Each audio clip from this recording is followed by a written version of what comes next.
Hello, ladies and gentlemen. I am the host of Independent Thought. My name is Desmond Price. No matter where you are in the world, I want to thank you for giving me a few minutes of your day to hear my thoughts. As always, we have a great show for you today. Now, here are our topics. Hello, everyone. Welcome to Independent Thoughts. This is your host, Desmond Price, and today I am joined by another friend of the podcast, Rasheeda Green. Rasheeda, thank you for coming on the podcast today. Thank you for me. Yeah, thank you so much. Now, Rasheeda comes from a podcast that she hosts called The Crossroads. Can you tell us a little bit about your podcast, like what exactly you cover on it and why you started it? Sure. So I actually started the Crossroads podcast as a part of my master's program, as my capstone project. So I got my master's degree in urban sustainability, which is in essence a mixture of environmental science and also social justice. And that's what my podcast brings together. It's really just looking for the intersections between the environment, the issues that we're facing in the environment, and really how they impact the Black community, and not just in the US, but around the world. And that's how I got started. That's my passion, is just to bring this information to folks. I really had a passion for incarceration work, definitely working more into getting like abolition as opposed to just criminal justice reform. And just wanted to see how that kind of married in with the environment. And of course, I found some very clear links. And so I've covered mass incarceration on my show, agriculture, incineration, water. So just a nice mix of science and social justice. Okay. Now, I would say that I'm already sold, but I've already listened to a few episodes. So, like as I was listening to a couple of your episodes, I do realize that you do some pretty deep dives into some specific topics. Like, where do you get the motivation to like cover some of the topics that you cover? Because it seems like you were you go into very different avenues of what you decide to cover on your podcast. Yeah. So I think that has a lot to do with my background education wise. So I have my bachelor's degree is in biology, and I wanted to be a doctor, but I kind of realized that maybe that wasn't the right realm. But where I know I fit is research. So I really just enjoy seeking out information and learning new things. And that really drives a lot of the content that I bring to the show. So because I'm still in school, I have access to the JSTOR, all that, all those databases with a lot of information. And what I realize in the process of doing a lot of this research is that a lot of this stuff isn't available to everybody. And I wouldn't Right. have access to it necessarily if I weren't in academia or, in school. So having that and knowing that that's a barrier for folks makes me want to learn more so that I can interpret it for myself and then break it down and disseminate it. Okay. Now, for those who don't know, whenever someone new comes on the podcast, I always like to ask them like what part of the country they're from because I like to just, kind of like portray to the listeners at home that we are bringing on people from all over the country where they might have different perspectives on different issues, different topics. So, what part of the country are you currently in? I'm on the East Coast, specifically the Mid-Atlantic. Okay. So, in Yeah. that DC metro area? Mm-hmm. Yep. Yeah, so speaking of, DC, which kind of like brings us back to what the focus of this episode is about. It's an election year, and Mm-hmm. I wanted to ask you to come on the podcast today to talk about specifically why voting matters, slash also a question, does your vote matter? Because that's a question that I feel as though a lot of people end up asking themselves. Yeah. Does my vote matter? Like, why should I vote? Obviously, there are plenty of people who are engaged in the political process. They don't have to ask themselves that question. But there Right. are still those who do, unfortunately. One of the studies that I saw from 2016 was that in that particular election, over 100 million people did not vote. Mm-hmm.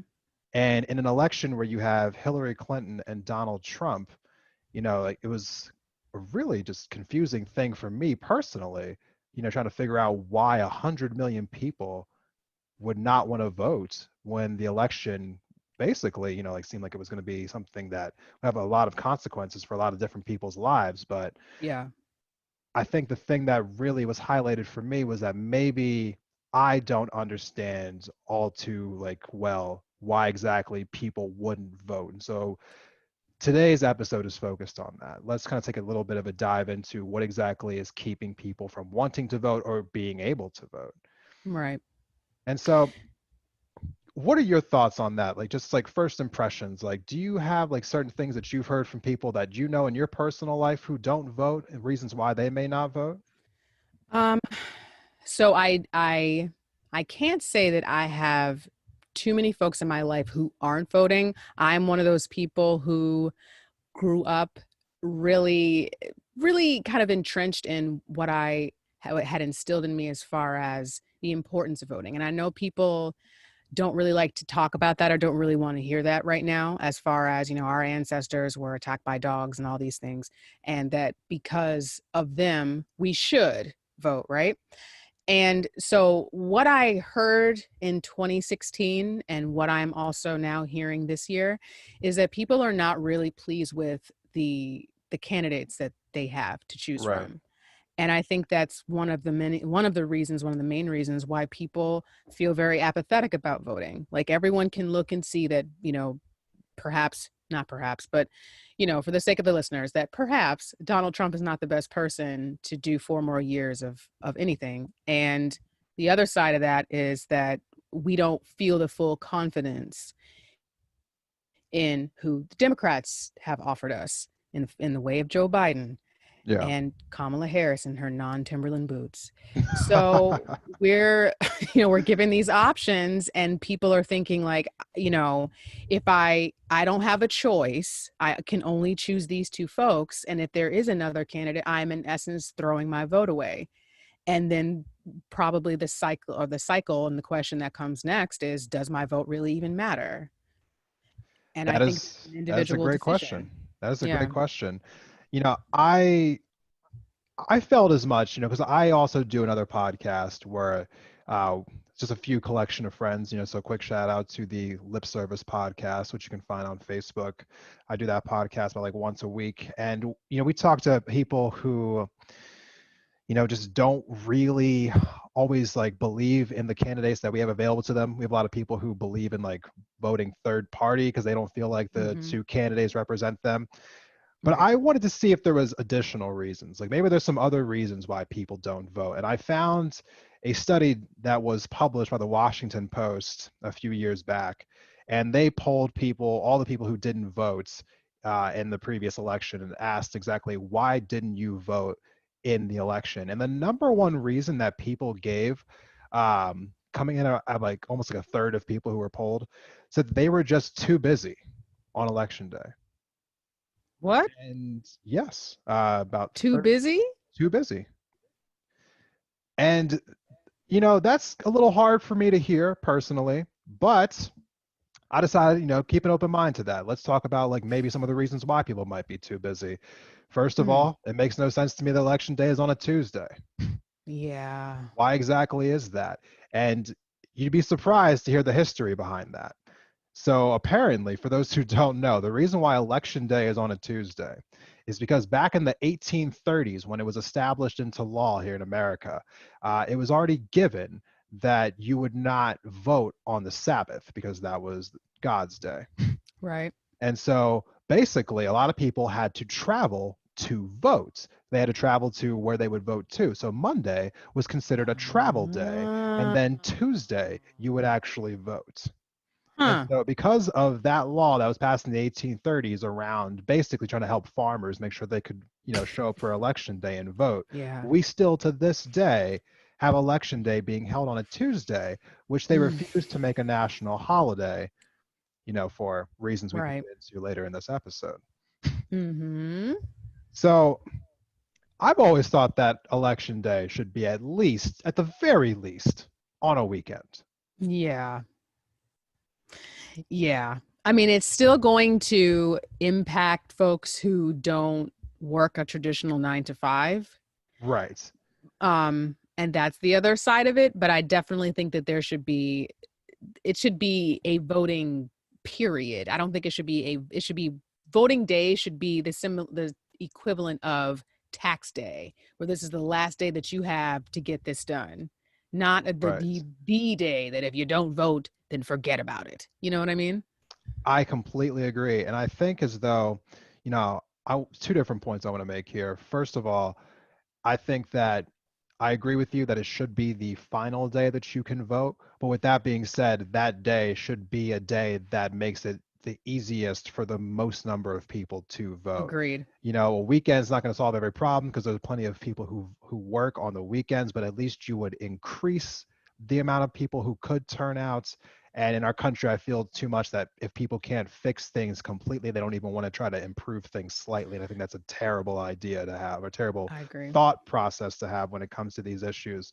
Now, early voting, obviously, is something that, we can get around these issues because Mm-hmm. you have so many states that have, to their credit, have increased the amount of early voting that you can do since Yep. 2014, actually. In the last 6 years, Mm-hmm. almost every 2 years, more and more states have increased the amount of time that you have to early vote. I know in the state that I live in Montana, you have 3 weeks. Yes, you have 3 weeks to vote early before the election, which should take out that excuse about early voting, right? Yeah.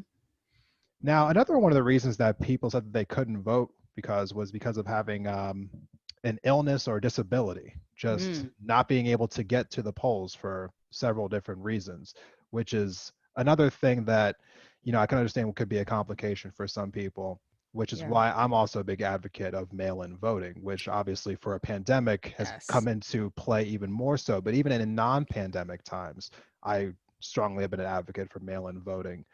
For those who haven't listened to my other mail-in voting episode, I have actually never voted in person in my entire life. Really? Really. I Huh. got a mail-in my, aunt and uncle who I grew up with. They got me a mail-in ballot for my first election, which was the 2008 election, was when I turned 18. And ever since then, I've been voting by mail, for every single election, every year. Well, because you have the local elections in the odd years. So, yeah, I've never stood in line to vote in my entire life. So I don't Nice. understand why it's such a big talking point, or how people in the news want to talk about how it's some new rogue radical idea that the Democrats are perpetuating. Oh. It's the same thing that's going on right now. There's a lot of uh kind of focus right now on Texas, because Texas is like considered to be like a hotbed for voting rights, particularly voting suppression. I Yes. mean, they're not much like what we saw in Georgia. It's the same kinds of things, and it seems that there's just a very concerted effort to limit the number of people who have access to voting. And I think that's also when you eliminate a certain level or a certain amount of the population, which happen in several states that have that don't allow folks who have been incarcerated to either vote when they come out or to vote while they're incarcerated. I mean, depending on the length of your sentence, how many election cycles can you miss? Right. And I think that's one of the other sides of this too, is that there's a lot of suppression going on as well. Yeah, there definitely is a lot of suppression going on, and that is, as we're transitioning right now, that is one of the main reasons why people don't vote, is for various forms of voter suppression. And voter suppression can take several different avenues about how someone wants to really suppress the vote in their communities. I think the one that really bothers me the most, and there are several of them, but the one that bothers me the most is actually just voter registration. Mm-hmm. I personally do not understand why we have a system where you have to require people to go out of their way to register to vote, and then every state has a different way to have it be done, and so Mm-hmm. that it just complicates things for the voters. The IRS has no problem finding you on tax day, Oh when you no, owe they them don't. money, but they can't figure out how to just combine that department with another department that can just automatically enroll you to vote where you live. Is that what they Right. want us to believe? I personally don't understand that. What are your thoughts on automatic voter registration? think that it should just be, and I believe there are a few states that do have automatic voter registration, and I think that should just be what happens when a person turns 18. They should automatically be allowed to vote, and I don't really even think that 18 is the ideal age to allow folks to vote. I don't see what the point of having 18 to be that the start of that, the start of being able to participate in the legislative process. So, or the democratic process of voting. So I basically just think that, you know, there's a lot of means and methods for disenfranchising folks from voting. I would think that one of the main ways to do that is to limit who is allowed to vote by age. We have as for like nationally is 18, but also having different criteria for how people are allowed to vote. So I think that there should be automatic voter registration, and I don't think there should be any restrictions, even if folks happen to end up behind bars either. There's a couple different points I wanted to make here. Because you bring up the people who currently cannot vote because they're in jail, but I Mm-hmm. wanted to give I know that on your show you talk about giving out flowers to people. Mm-hmm. So I am going to not steal your thunder here. I'm not going to give flowers, but I'm going to give props to the following states. Let's see here: Alaska, Washington, Oregon, California, Nevada, New Mexico, Colorado, Illinois, Michigan, Georgia, Virginia, West Virginia, Maryland, New Jersey, Connecticut, Rhode Island, Massachusetts, Vermont, and Maine are all states that have automatic voter registration already. Here's the problem with their automatic Mm-hmm. voter registration, though. In my opinion, it doesn't go far enough, because the way that it works for all of those states, with the exception of Alaska, is that the automatic voter registration only goes into effect if you happen to interact with the DMV on that given year. And so if you don't go to the DMV for any reason, which most people only go once every 8 years to renew their That's license, right. then the automatic voter registration does not take place.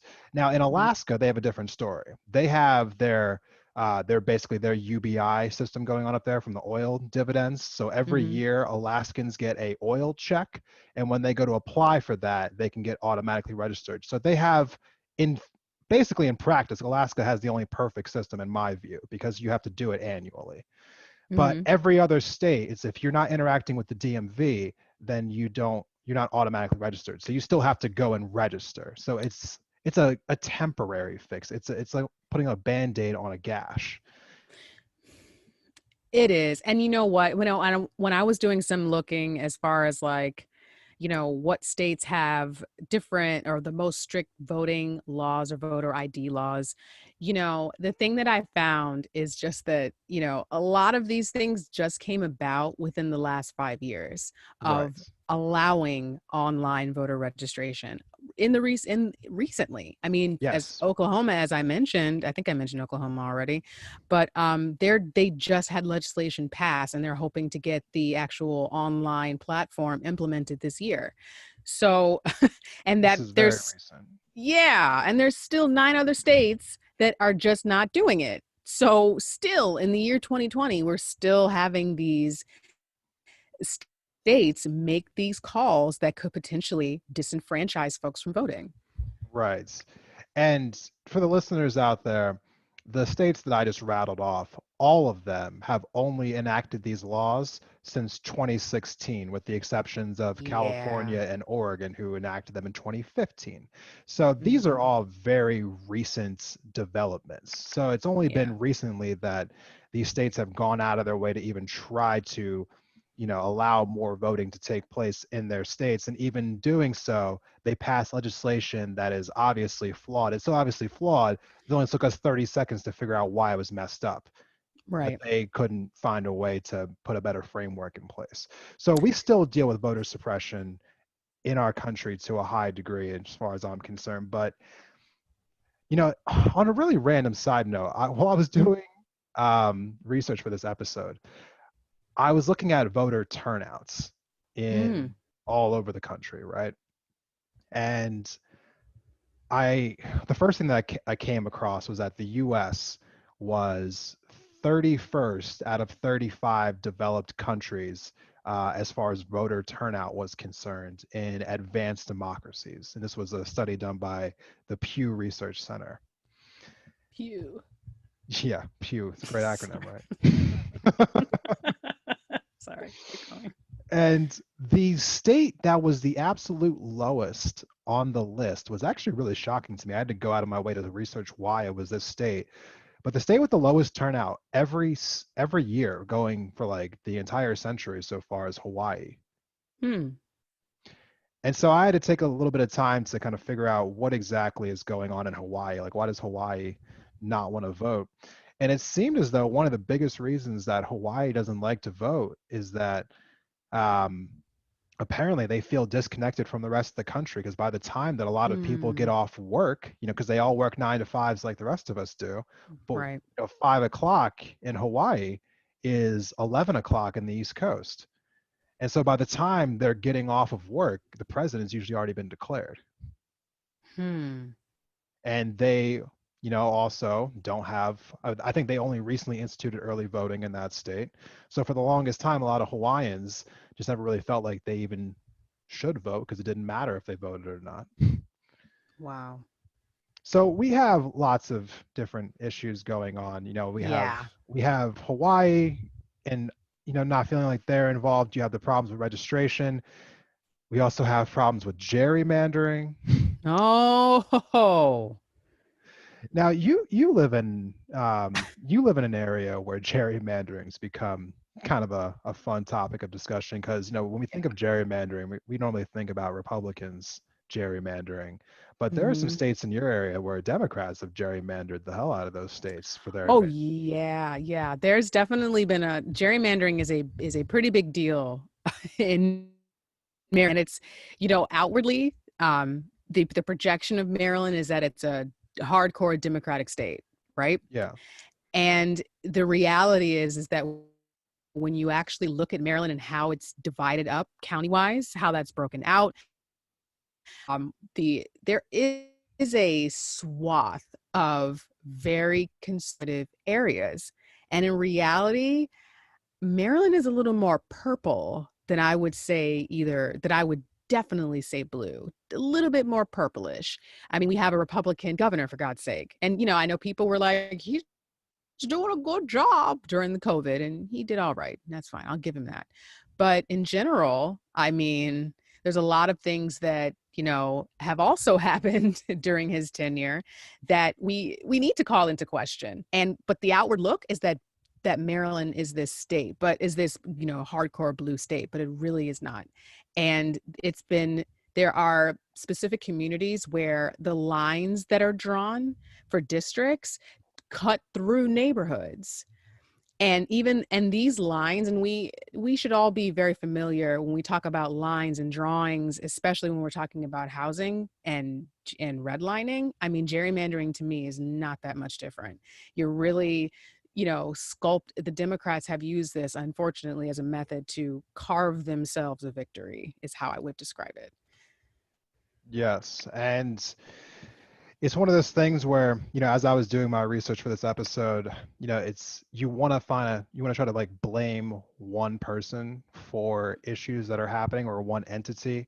But unfortunately, gerrymandering is one of those things that both parties seems to be completely okay with taking advantage of. Yes. And I think it's something that more people need to kind of address, like just as a whole. Because, too often in politics, we like to talk about like, oh, well, the Democrats need to change this, or the Republicans need to change this. And you don't really want to attack your own party for the things that they're doing wrong. Because unfortunately, I feel like a lot of Americans have kind of almost like an identity with their political beliefs. Mm-hmm. They like, if I'm a Democrat, then I can't criticize other Democrats. If I'm a Republican, I can't criticize other Republicans. But I feel like there's certain issues where you need to be a little more critical of the people you vote for, because gerrymandering all across the board does not make any sense to me whatsoever. But, one of the things that I would say is a little more blatant for one party than the other might be the voter suppression that comes from reductions in polling places. Mm-hmm. This was something that caught my eye during the primaries. Now, Mm-hmm. this has been going on for a long time, so I don't want to make Yes, it this sound has. like this is like a new issue. This is a very old issue. Yes, it is. I'm just going to bring recent examples to kind of illustrate the idea that this is alive and well. And you don't have to look any further than two different states in the primaries. Actually, three. I'm going to pull three out here in Kentucky, in Texas, and in Wisconsin. So in Texas, they had during the primaries, they were trying to limit certain areas and where they were able to vote, notably in college towns, as they were trying to limit the amount of polling stations in college towns across the state. So, and forcing kind of students to all vote in like one or two polling places in the entire city, where where they knew a lot of students didn't really have access to vehicles or such, or that they could drive to other towns to vote. And the Mm-hmm. same thing also happened in Ann Arbor, Michigan, and also in East Lansing, Michigan, the two big college towns up there where Michigan State and the University of Michigan are, where they had tens of thousands of students being reduced to three different polling places. Crossing over to Wisconsin in April, you had Milwaukee drop their number of polling places from 180 to down to just 5 for an area that has millions of people in it. Or going over to Kentucky, where they had what was it? They had like 370,000 people also trying to vote between five different. No, they cut their polling numbers down from 3,700 locations to 170 locations on their primary day. So this is absurd to me, Yeah. especially during a time of coronavirus. I mean, like just in general, it's a terrible policy, but in time of coronavirus, Kentucky and Wisconsin, like limiting their polling places to actually cram more people into a location. Right. There's no way that you could say that they were doing that for any other reason to get people to not vote because they were afraid of contracting the virus by being in large groups. Right. And what exactly can people do to like kind of like shine a brighter light on this? Because I feel as though like this is the type of things that's really keeping people from wanting to vote. When you see things like these kind of injustices happening, it kind of, in my mind, it's something that like would send someone who's like an elderly voter, for instance, like they're not going to want to go to the polls on a day like that when they're seeing like thousands of people crammed into line. Like, a lot of Mm-hmm. people who are that age are scared to vote when they see things like that. I don't know what the Right. average person can do to get around that kind of injustice. You know, there's a few things that I would suggest. This is a long-standing issue. And as we've been talking about the state of Texas, they have a lot of lawsuits pending because of what they're doing, their methodology behind, in essence, suppressing folks from voting or preventing people from voting. Shout out So to the ACLU. yeah, I mean, the ACLU, absolutely. I have a lot of colleagues that have volunteered their time working in the local chapters of the ACLU. I would definitely, I know some for your audience or listeners, there's also the NAACP. They may have a local chapter in the city or the state that you're living in, and they are very active in the political process. At least the chapter where I live is, and when I say to folks on my show, make sure that you're getting involved in your local elections, this is what I'm talking about. So we know we have the election going on. There's going to be massive amounts of coalitions and organizations vying for your attention. Right now, I believe the Senate Democrats, as Stacey Abrams, a lot of folks are really trying to rally around this idea of bringing and shining light onto states who are being resistant to mail-in voting, which Texas is being right now. And they're not alone. There's other states that are not going along with this either, which is a method to disenfranchise folks. So what I would say is wherever you live, get in touch with your local representatives and keep in mind that, and I would also visit the national, I think it's the national, it's the NCSL, I'll mess the whole name up, but in essence, it's a excellent website with everything that you could possibly want to know, when your general elections are, when your primaries are, all of that stuff, so that you can keep abreast of what's going on in your state, because that's going to be one of the main entry points where you can have some level of effectiveness and get in with other orgs that are in your community doing this work. We just named a couple larger, more well-known organizations, but check out things at your local level as well. If you're not so keen on the ACLU, you're not so keen on the NAACP, and I can certainly understand that, but that isn't an excuse not to find your tribe. Right. There is always some group out there. I know that there are several groups here in and around the area where I live at, in Missoula, Montana, that have deep ties to trying to make voting more effective, more easy in this area, in this state. I am actually really proud of the fact that Missoula is going to an all mail-in voting for the election this year. So good on them. I even heard they're paying for the postage. Better on them. Nice. Really appreciate that. So there are certain communities out there who are doing a good job. They are trying to promote voting, who are trying to increase voter turnout. And then there are areas that are trying to use programs like the cross-check program that that are designed to purge voter rolls with extreme prejudice. Have you heard of I will say that I'm glad that a judge struck it down, but did you hear of the cross-check program?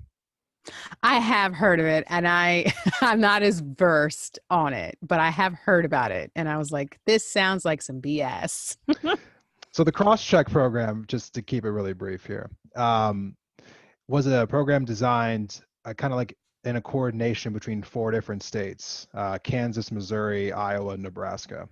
And the idea was that it was a program designed just to make sure that people who are registered in one state weren't registered in another state. So Girl. it sounds harmless, right? And let me tell you about why it wasn't. So basically, after a couple years of investigating, what was found out was that the methodology that they used to do these cross checks, as they called them, was that they would just purge names off of voter lists if you had the same first and last name as somebody else in another state. So you can imagine how this would affect certain communities, basically communities of color. In fact, found that Hispanic communities particularly were impacted by this because there were a lot of people with names like Jose Garcia. Mm-hmm. And so if you were Jose Garcia in Texas and Jose Garcia in Florida, then you were both kicked off the list. Wow.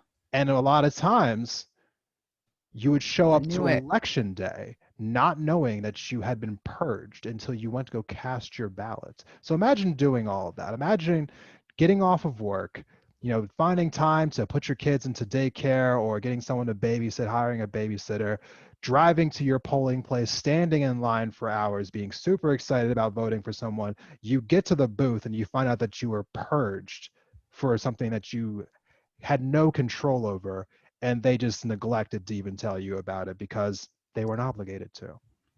Oh, and since we're on this very subject, similar, not entirely the same, we have to talk about a woman named Crystal Mason who thought that she could cast her provisional ballot in 2016, only to find out that she was not allowed because she was still under federal supervision or under federal release. So these are just a few of the examples of people who are just completely unaware, how citizens can be completely unaware of, because who is going to take the time to dig through their state's election code? I mean, I did today, but that's me. Right. That's not what the average person is doing. No, the average person isn't doing that. The average person they're thinks that this is a simple process. You register to vote, you show up to vote. I mean, it's crazy to me that these states can get away with purging someone off of a voter roll without telling them. Right. They don't even tell them. Like, you would think if there was a problem with your registration, they would tell you. Because if there's, like, going back to the IRS example, if there's a problem with your taxes, they let you know, right? They're They want to, coming. yeah, they're coming to get their money. But if the other problem with your registration is like, oh, well, I mean, I guess you should have figured that out somehow. Should I win? Win. Win. Exactly. Win. Okay, I'm But, done. you know, it's almost like they want to keep certain people from voting. Seems like it. Kind of comes back to the whole question that you brought up earlier about the felony disenfranchisement. Mm-hmm. Now, this was a topic that I was actually pretty conflicted over. I'm not going to lie. So I think we Okay. might have differing opinions here. Okay. So I'm looking at a map right now provided by the ACLU. Mm-hmm. There are 2 states out of 50 that allow everyone to vote in their state no matter what.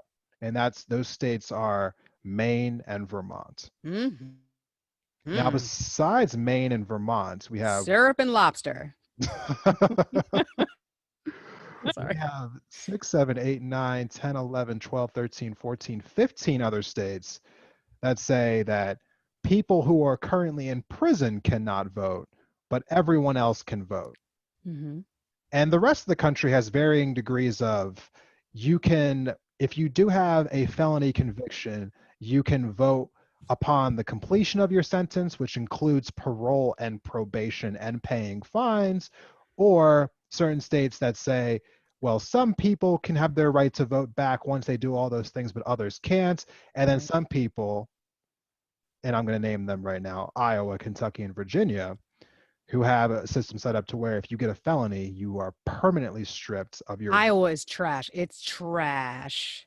Like trash on trash. Literally, the governor has to reinstate. Now, what now? So I did look at that because I was pretty much, when I saw it, like mouth agape.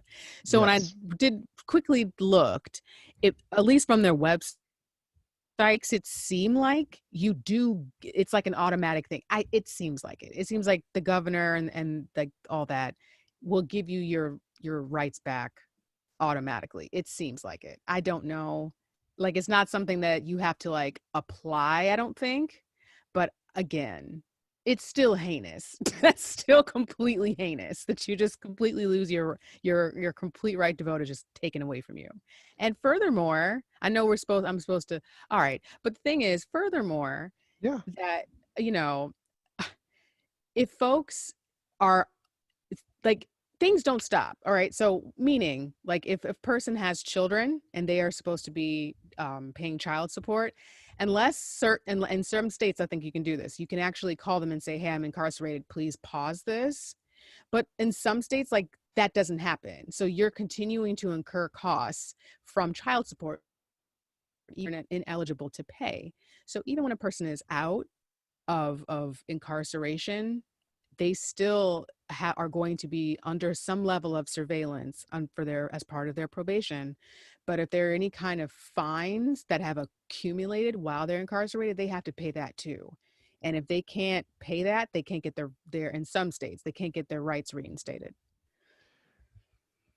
It is interesting to me some of the language that you would see when it comes to the reinstatement policies in some of these states. I happen to just go over Delaware's, for instance. Hmm. And Delaware says that, upon the completion of your sentence, including parole, probation, paying fines, so on and so forth, you can have your right to vote back if and only if you did not commit murder, manslaughter, or a sexual offense.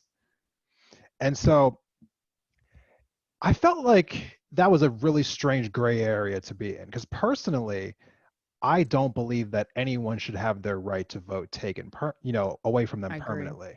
At the same time, it's hard to have a debate where you're debating on the behalf of someone who murdered and or raped somebody.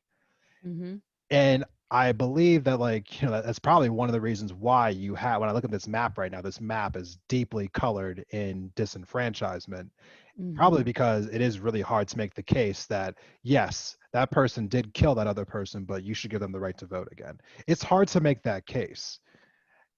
Why? Personally, I was having a really hard time in this gray area, even though I agreed that everyone should have their right to vote. I'm really interested in your take, though. Like, why do you think that anyone should be able to vote regardless of what they've done? Because I think that because we're talking about a couple of different things, and I know that, and what I'm going to say, I want to preface it, not trying to minimize anyone's experience as far as losing a loved one through a very violent manner. Um, what and I actually know people who have killed others, and that has also informed my opinion because I didn't get to know that information until I met the person first. Um, so what I will say is that there's a little bit of a difference between this idea of what should be done to penalize someone and then what is going the extra step of just fully stripping them of their rights. And America has a very very interesting perspective on right and wrong. And this is not this is a law another much like voting is another long-standing issue, this issue of what is considered to be too long for folks to stay in jail, all these things, what's considered cruel and unusual. These are all things that have been the subject of discussion for a long time. So what I will say is that, keeping someone's right to vote or taking away their right to vote isn't synonymous with them paying for their debt to society. I think that we have got to kind of uncouple this concept of punishment and start to see that, much like the social issue of forcibly removing someone from a home or a community, that that is not the best method. And it also completely takes, a certain percentage of the population completely out of the playing field.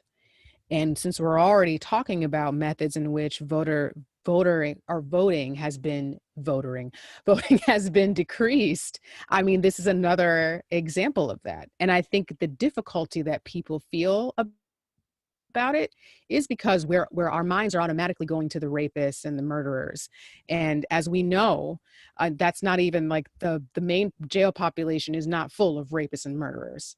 So, I mean, I know but unfortunately, that's where people's minds go when they think about who's in jail, and Right. that we should prevent those folks from having a say in the election.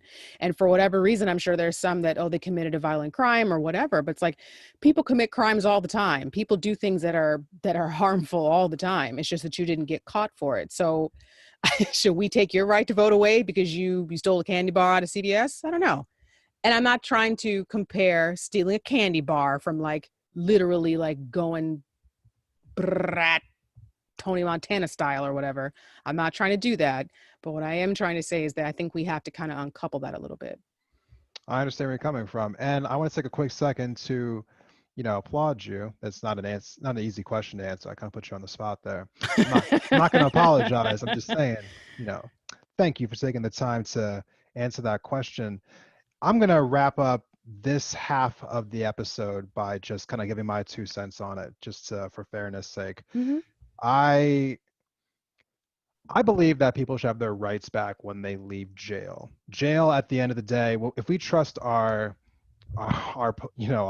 criminal justice system, which that's a whole separate conversation to have. But if you want to trust your criminal justice system, essentially in the court system, in the sentencing, then you should just allow this idea that once you go to jail, that is your sentence for your crime. I don't understand why you should continue to have to pay once you've gotten out of jail. If you believe that the crime was so heinous that that person should continue to pay, then why did we let them out of jail? Maybe they should have just stayed in jail. And some people do. Some people stay in jail for their entire lives, depending on the severity of the crime they commit, correct? So Mm-hmm. maybe those people never get their rights back because obviously they're being detained for the rest of their lives. But if you're going to allow someone to come out of jail, you are basically saying that you have paid your debt to society. And in my opinion, if we are saying that that person has paid their debt to society, then they should be reinstated back into everyday normal life. So that's my final take of it. On that note, we're going to take a quick break. And when we come back, we're going to continue this conversation with Rasheeda Green of the Crossroads podcast.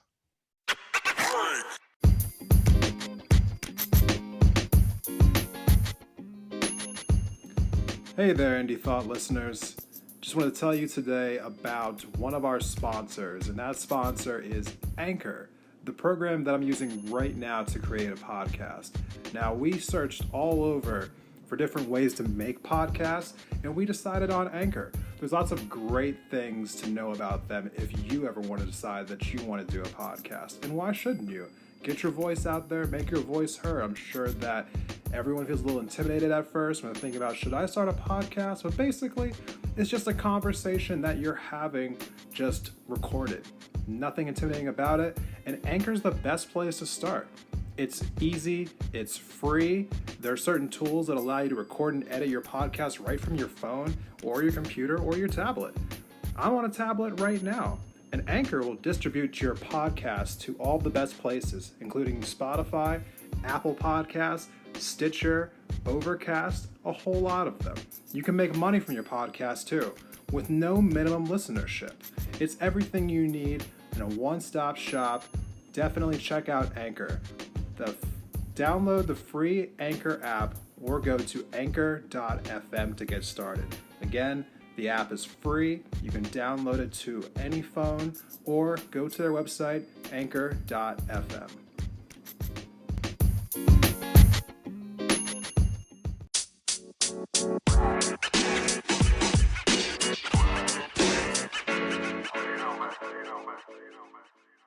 Welcome back from the break, everyone. Thank you for sticking around. We are still joined here by Miss Rasheeda Green. How are you doing? Good, hanging in there. This has been a very interesting conversation we've been having, sir. It has been a long day so far.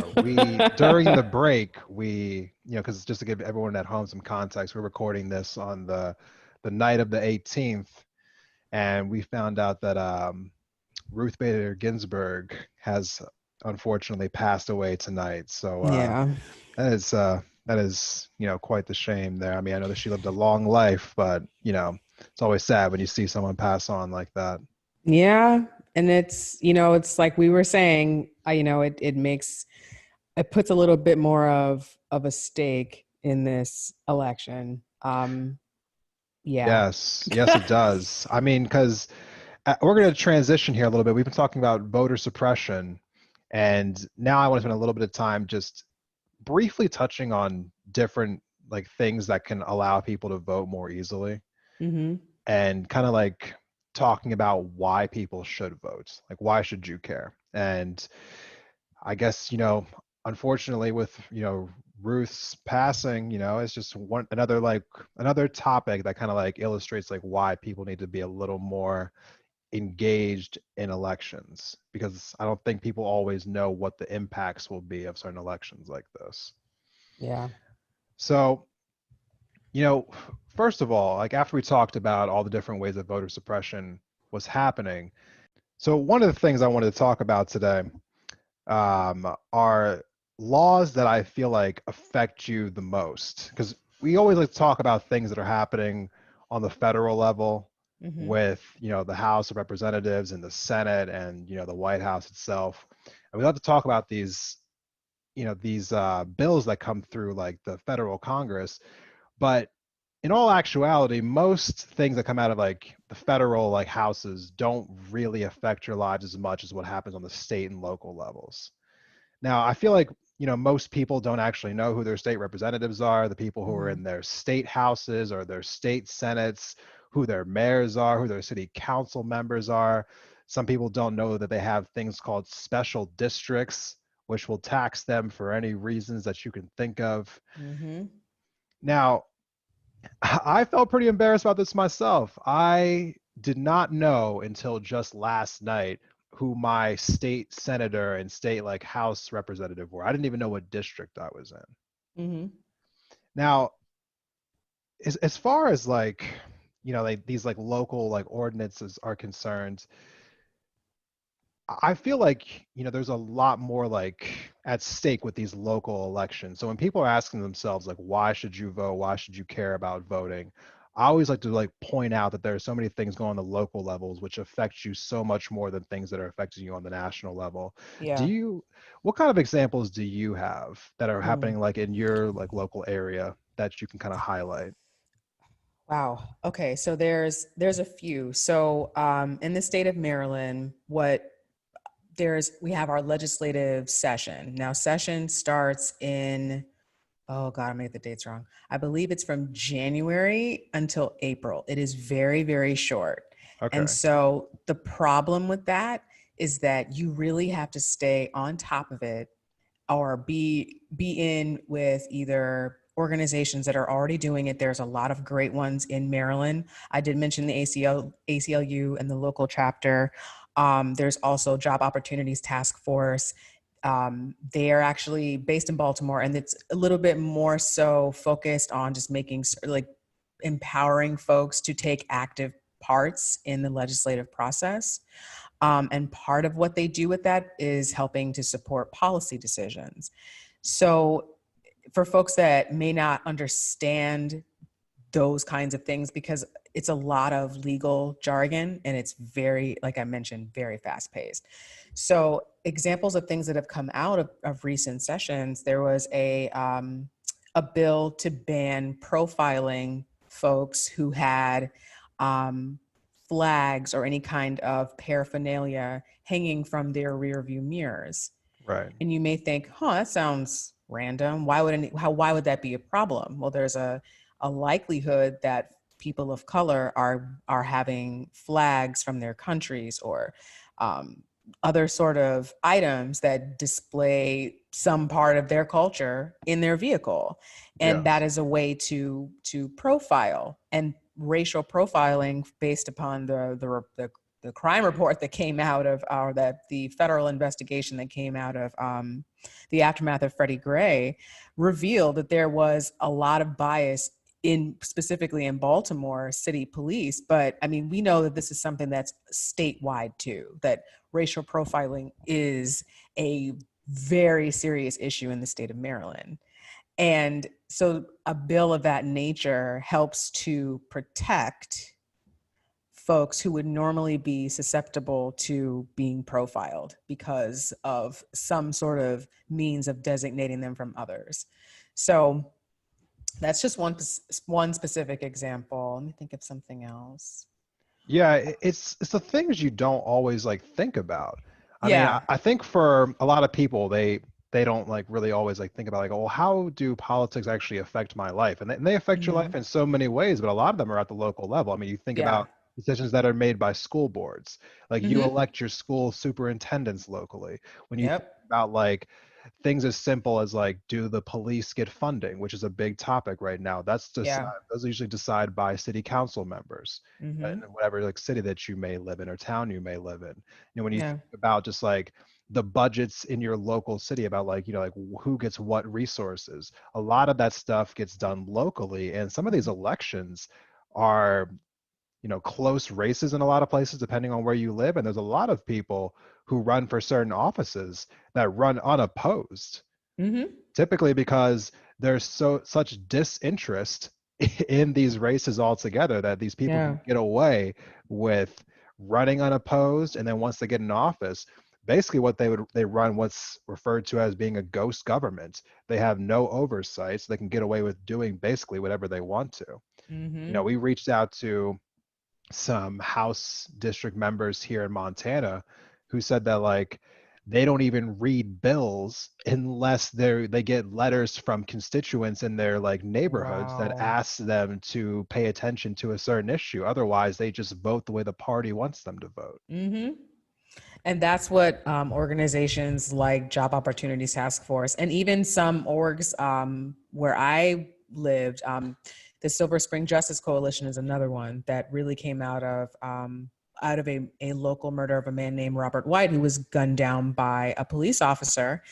And they are very active and go to Annapolis to, make certain that bills that they are in support of are being, they testify, they're in support of these bills, and they want to make sure that the people that they've elected, or even the ones that they didn't, in districts that they don't live in, wanting them to understand that what is being said or what is being put forth is important. And so that's why I just say, like, it's very important to get to know your city council members. It is important to get to know who's running, because these these are your neighbors. These are the people who live either in your community locally or within a 20, 15 so mile radius. They're somewhere close to you. And Right. that means that also means that you have access to them. But if you want to be represented, you want to meet somebody that's going to share your ideals, that's going to understand and be open to hearing what your issues are, the way that you cannot get to someone on the federal level. And shout out to that queen who told Donald Trump not to interrupt her while she asked her question and told him she had all these degrees. I mean, I don't remember her name, but she, shout out to her. But it's like, we may not have that level of access, but you may have more access to your county council person. You may have more access to one of your delegates. So get to know those kinds of people. Exactly. And the question that comes up a lot when we're having conversations like this is like, how much does my vote really matter? And that's something that I keep coming back to. How much does your vote really matter? Well, let me tell you about a really, what would seem to be a minor like law that got passed here where I live in Missoula, Montana. So they were trying to implement, like a gas tax, like here in town, just like last year. And we had over 50,000 people vote on this tax, and it ended up passing by just like 300 votes. Hmm. And it's just one of those small examples about just like how like literally like every little vote did count in that sense. And so, you would think that, like maybe there's some things that you just like, you don't want to pay attention to, or that you don't want to take the extra time to look at. But there's always measures on these ballots that are on there, not only with, the federal people that you're voting for or the state people you're voting for, but like local measures.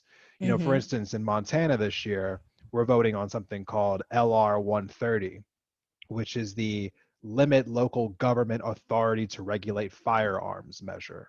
Mm. So Montana being a very red state, they're very pro-gun.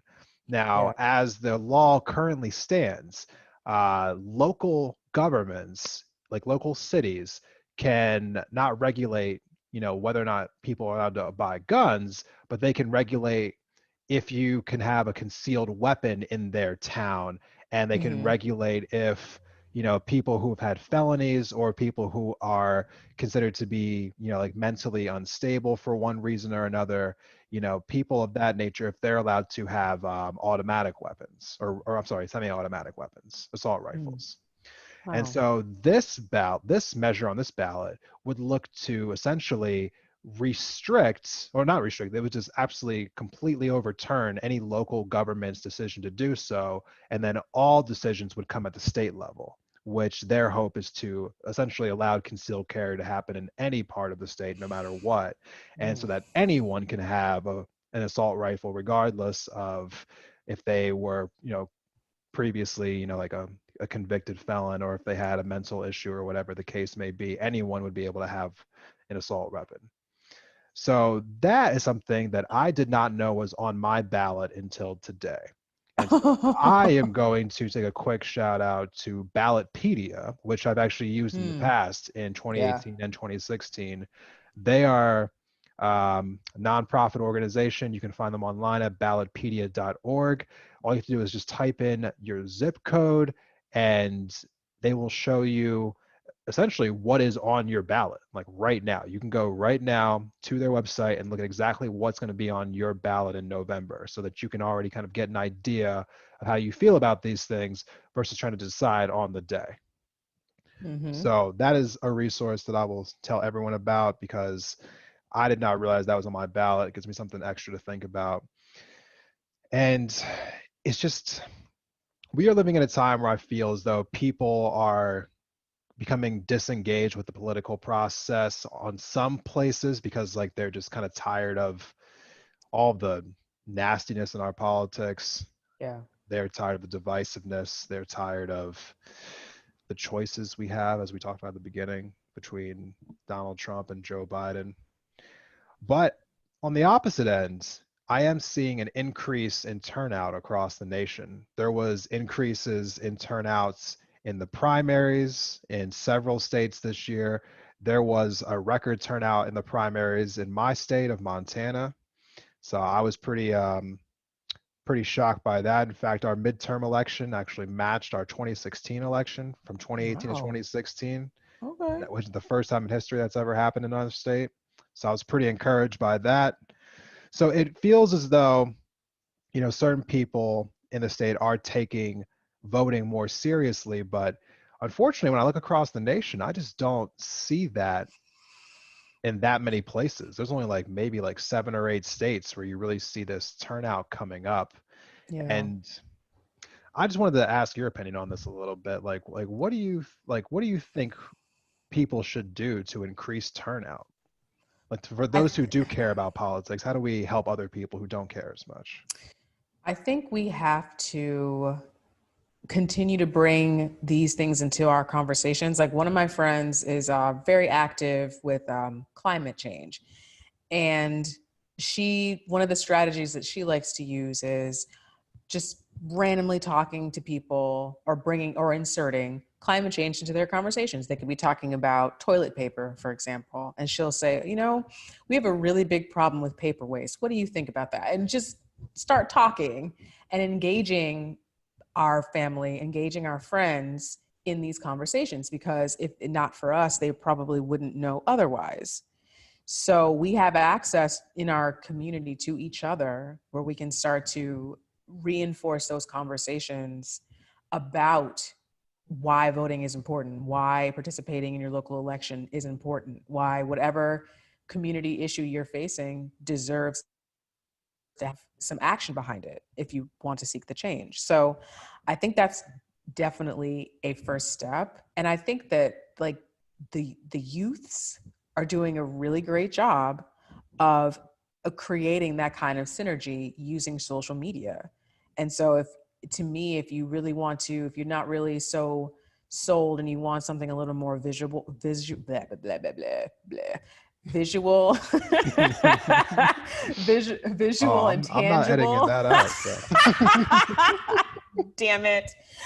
If you want something a little more visual and tangible, social media is a great place for that. Meaning Yes. it's a short-term solution. It should not be where you stop, but it is certainly a place to get really quick, micro doses of information, and prayerfully accompanied by some links to some articles.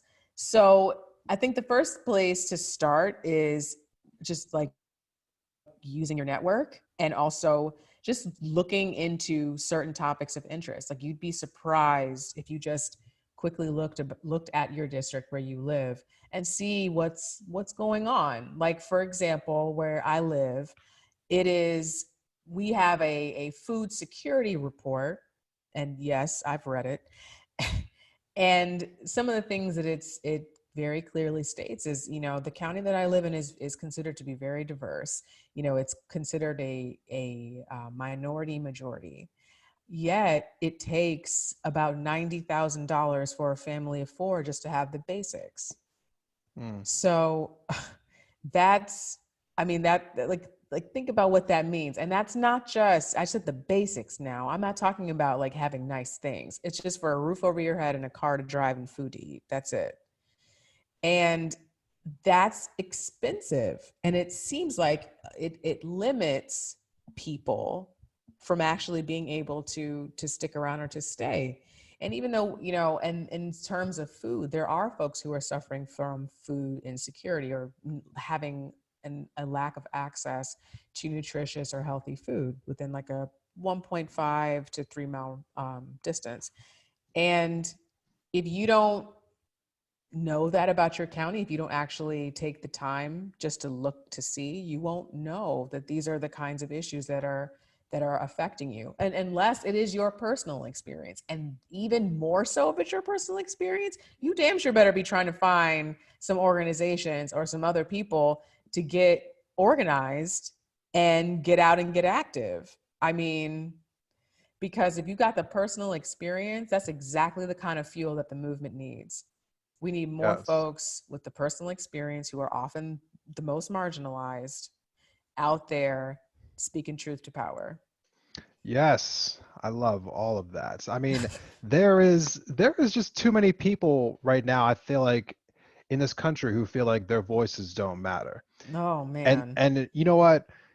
I don't have the, the scope of the entire country, but we all live in our like consolidated like social media bubbles where we see the same like 100 to 200 accounts every day. So like Right. we all have like little snapshots of our neighborhoods, right? Whether our Mhm. neighborhood is our actual local neighborhood or if it's just the random people that we've collected over the years who live in all these different places now. Right. But with that being said, just I want people to understand one thing when it comes to the power of their vote. You know, every time that movements take form in some way, shape, or form, like there is always some kind of like domino effect to that. And you've seen that recently with the George Floyd protests. Mhm. Since those protests have begun, 13 cities in America have moved to defund their police. Now, whether you agree with defunding the police or not, you cannot argue the fact that those protests led to that change. Yeah. You cannot argue the fact that Bernie Sanders, when he started running for president back in 2015, since he started running in 2015, almost everything that he was talking about 5 years ago that was considered radical is now becoming mainstream ideas. Yep. Whether it's like, healthcare for all, or whether it's like free college or a $15 an hour minimum wage or a Green New Deal. These are all becoming mainstream topics because he and a bunch of people around him, including some really great members of the US House right now, decided to really get around these deals and to continuously talk about them. And then a bunch Mhm. of people can start talking about them. And that's how these things happen. It's never just one person, it's a wave, Yes. you know? And when I watched the primaries this time around, before the pandemic kind of changed the dynamics of the primaries, the one thing that I saw that really upset me was when you took a look at Super Tuesday Mhm. and you look at the voters who voted on that day in those 15 states, you had the situation where you had almost just as many registered voters, or eligible voters, excuse me, who are between the ages of 45 and older and then 18 to 45. And the 45 and older crowd doubled up the 18 to 45 crowd in Mhm. voter turnout. Yeah. They doubled them up, even though they had the exact same numbers. Because people who are a little bit older vote like their lives depend on it, and Yep. people who are in our age bracket love to post things on Instagram and then not show up when it's time to vote. Yes, if you feel like I called you out right now, it's because I did. Oh Okay. man. I'm just saying, like, I know that we all care about these issues. That's why we're always talking about them. That's why you post about them. That's why you talk about them with your friends. I mean, these things all matter to us. You just have to Yeah. translate that to showing up on election day. I know Yes. it takes a little bit of work. I know we don't want to we don't want to do it. We don't want to talk about it. It's toxic. I get that, but it's going to get more toxic. It's going to get worse if you decide to yourself that you don't have any power when the truth is that you do. Yeah. I agree. I think that, we have to, whatever your reason was in the past for voting, 'cause I know in my experience, a lot of my friends and I talk about a lot of the good feeling that we had when Barack Obama was running for office. Even though I think that momentum built over time, because I know for myself, I wasn't overly thrilled about the prospect of voting for him. I really was leaning more towards at the time Hillary Clinton. But as I transitioned into really seeing Barack Obama and really feeling like this could be a possibility, and then what we actually got. And I know that's been really hard for everyone, especially for those of us who, were of the my president is black wave, where it was just so the air was just so ripe with just we are going to go into a new era. And that is really not what we got. And I think it after that, seeing what has now become a little bit more symbolic of a vision of hope or a vision of change. But really, when you kind of break it down and you think about it, I mean, Barack Obama and Michelle Obama are of a certain class of Black elite. And even though they do a very excellent job of grounding themselves and being at seem or at times very grounded to us, the reality is that they're not at all. And that there's only a certain like caliber of folks that can actually like sit with them for real. Yeah. And I think that when we're looking at who we have from the Democratic Party, I think that continues to be what we see and feel, that we're seeing more of long-term, lifelong politicians mixed in with some, poor decisions in the district attorney's office and, other things. And Mhm. I think that's why people feel like their votes don't count, or that they're just they're having to give it over reluctantly to someone that they don't like. I think it's because we really had to, realize that we weren't going to get the change that we thought. And I know that was a difficult thing for a lot of us. And because we were really thinking that maybe he would do something for us. And I think Black folks should realize that, specifically Black folks should realize that Barack Obama did do things for us. It's just that it came like in another form than what we were expecting. And yes, there was still a lot more that he could have done. I agree. But it is what it is. So now we have to decide if we're not going to support this Democratic Party any longer. Are we going to try to transform it, or are we going to form something else? And maybe that is the thing that will get people inspired again. But I think in the interim, in terms of this particular election, vote for Joe Biden if you want to. And if he gets elected, keep his feet to the fire. Don't take your foot off his neck. Like, make sure that but also make certain that the folks that you're sending to Congress, that you're sending to represent you, really represent you. That's where you have the most power. Yes. And that is why it is important to vote. It's the long game. You have to try the best you can to have the vision. And I know that's hard, but you have to be able or willing to at least try to. Yeah. And, there's a lot of people out there who will, like they might feel like they're disenfranchised because they live in a state where their vote doesn't count as much because of the Right. electoral college, Oh, yes. which is a slight tease for a little bit later. But maybe you are a Republican who lives in, Vermont, or you're a Democrat that lives in Mississippi, and you feel like your God vote bless you. you feel like your vote just doesn't matter. But these things aren't true. I mean, you have all the time, like Democrats and Republicans being elected to the Senate and to the House in those states. And so maybe you can't affect things federally the way that you want to, but it doesn't mean that your vote doesn't have an impact on your life itself. Right. And so, with that being said, I'm going to close this out by just reminding people that as not great as things are here, one of the things I like to remind myself is that for hundreds of years, people who looked a certain way and who were born a certain way didn't even have the ability to vote. And they had to fight like hell to get to the point where they could vote. And I try to remember how important that is when I'm trying to think about oh, well, does my vote even matter? And I also try to think about people who are still dealing with that today, the people who were disenfranchised, like we talked about earlier in this episode, or the people who live in other countries who can't vote in real elections. North Korea, China, we're looking at you. So, thoughts are out with those people, the people who can't exercise their rights the way that they should be able to.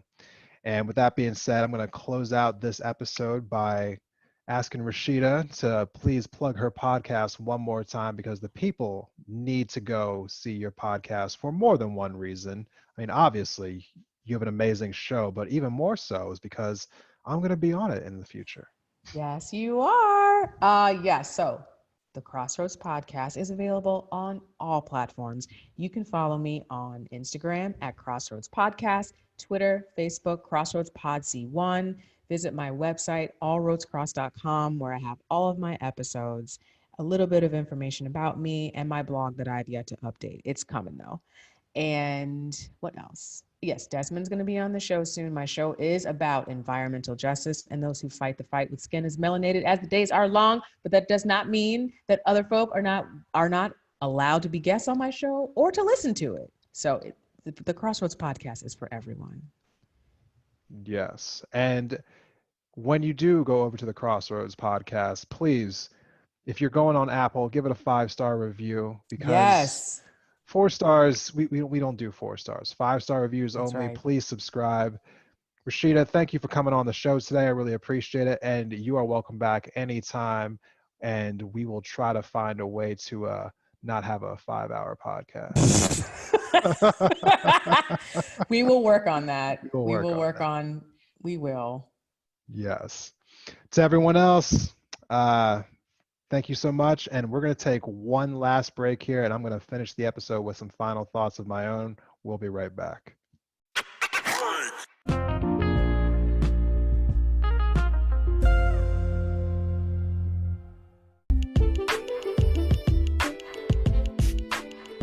Hello, everyone. Thanks for sticking with us through this, my longest episode to date of Independent Thought. I appreciate everyone who's taken the time to listen to this entire episode. If you are one of those people who got to the very end, come give me a shout out in the DMs and on Instagram or Twitter to let me know you made it through the entire episode. I appreciate you. I want to leave you with one final thought for the day. When I was trying to craft this episode and trying to formulate the right ideas around why it is important to vote, I was going through statistics, I was reading through studies, I even called some friends and asked their opinions, like, what exactly should you say to somebody who isn't completely convinced that their vote matters? How do you convince someone that voting individually is an impactful thing? And there wasn't one particular answer I got. There wasn't one magic sentence or phrase that I felt like really hit home. But what was interesting to me was I felt like everywhere that I went looking for this answer, there was a different answer from everyone and from every place. Which just leads me to believe one thing in particular. Voting means something different to everyone. So there isn't one defined reason about why voting is important. For some, it's feeling like they have some level of power in their life. For others, it's a way of staying engaged in their community. For others, it feels like a civic duty. And for some people, they just do it because they just want to do it. They don't really have a good reason for it. If you're still one of those people who's not sure if your vote matters or if your vote counts or if you should even bother with voting, I want to just leave you with this. There are going to be times in your life where you're going to be talking with somebody about something that you're passionate about. Maybe you're passionate about a TV show, or you're passionate about a new hobby that you have, or you're passionate about a new relationship that you're in. And you'll be surprised as you're having a conversation with somebody that the person that you're talking to, who may not have cared about what you were talking about at the beginning of the conversation, by the end of the conversation, all of a sudden cares more about the subject that you're discussing. And the simple idea of that is that when we express ideas to each other that are important to us, it's amazing how these topics can just kind of translate from one person to the next, and then that person becomes enthusiastic about it. That is essentially how ideas are transmitted through our society, and that's how we can have a stronger impact on our communities around us. The reason why we always feel like these elections don't matter as much as we want them to is I think because we do not spend enough time as a society really talking about these issues amongst ourselves. That taboo in our society that we cannot talk about politics, that you can't talk about religion or politics, with politics being in that phrase, has not helped our society really as much as it's hindered us. I encourage everyone to be more vocal about the things that you believe in, but in a civilized way. Just finding ways to insert things that matter politically into regular everyday conversations, because we need to talk about these things more. And the more that we talk about them, the better off that our society will be overall. Because right now, it is my belief that the political establishment is so corrupt because they're able to get away with what they're able to get away with because there are so many people that are not involved in the process. And so to end this episode today, I will, leave you with, the quote of the day. And my quote of the day is, "You see things and you say why, but I dream of things that never were and say why not." To all of you out there, remember to embrace your independence, and I will see you next time.